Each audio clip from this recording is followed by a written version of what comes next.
शहर से दूर एक घने जंगल के बीच स्थित पुरानी हवेली को भूतिया हवेली कहा जाता था। यह कभी राजा पृथ्वी सिंह की शान थी, लेकिन अब खंडहर बन चुकी थी।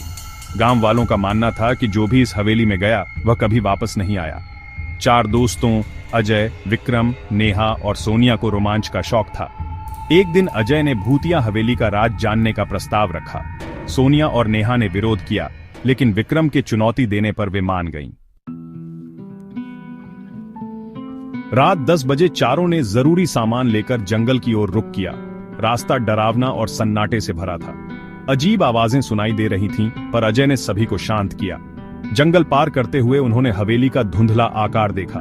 हवेली टूटी फूटी और भयावह थी। गेट पर एक घंटी लटकी थी, जो उनके पास पहुंचते ही अपने आप बज उठी। दरवाजा खुद ब खुद खुल गया और अंदर ठंडी हवा ने उन्हें सिहरने पर मजबूर कर दिया। हवेली के बड़े हॉल में एक झूलेदार कुर्सी अपने आप झूल रही थी। पुरानी सीढ़ियों पर चढ़ते हुए उन्होंने एक कमरे का दरवाजा देखा, जिस पर खून से लिखा था, यहां आना मना है।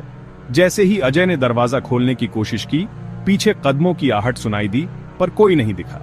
तभी लोहे की जंजीरों की आवाज गूंजी और उनकी टॉर्च बंद हो गई। जब टॉर्च दोबारा जली तो विक्रम गायब था।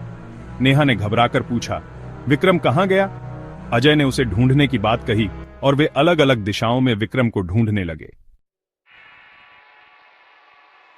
नेहा और सोनिया को हॉल में एक बड़ा शीशा दिखा।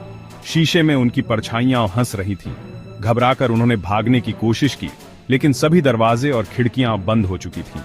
उधर अजय ने ऊपर के एक कमरे में विक्रम को देखा। विक्रम का चेहरा अजीब लग रहा था। उसकी आंखें लाल थीं और वह डरावनी मुस्कान दे रहा था। अजय ने पूछा, तुम यहां क्या कर रहे हो? विक्रम ने धीमे स्वर में कहा, अब मैं यहीं रहूंगा, और उस पर हमला कर दिया।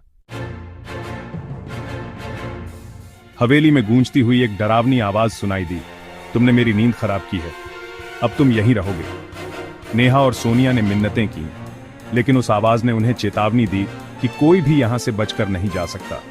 तभी विक्रम हवा में उठने लगा और उसकी आंखों से खून बहने लगा। नेहा और सोनिया के पैरों को जमीन से निकली जंजीरों ने जकड़ लिया। अजय ने खिड़की तोड़ने की कोशिश की, लेकिन बाहर सिर्फ अंधेरा था। अगली सुबह गांव वालों ने पुलिस को बुलाया। पुलिस को हवेली में चारों दोस्तों का सामान मिला, लेकिन वे कहीं नहीं थे।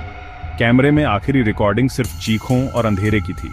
गांव वालों का कहना है कि राजा पृथ्वी सिंह और उनके परिवार की आत्माएं हवेली में रहती हैं और अपने खजाने की रक्षा करती हैं। आज भी रात में हवेली से चीखों और अजीब हंसी की आवाजें आती हैं। कहते हैं, अगर ध्यान से सुनो तो अजय, विक्रम, नेहा और सोनिया की चीखें सुनाई देती हैं।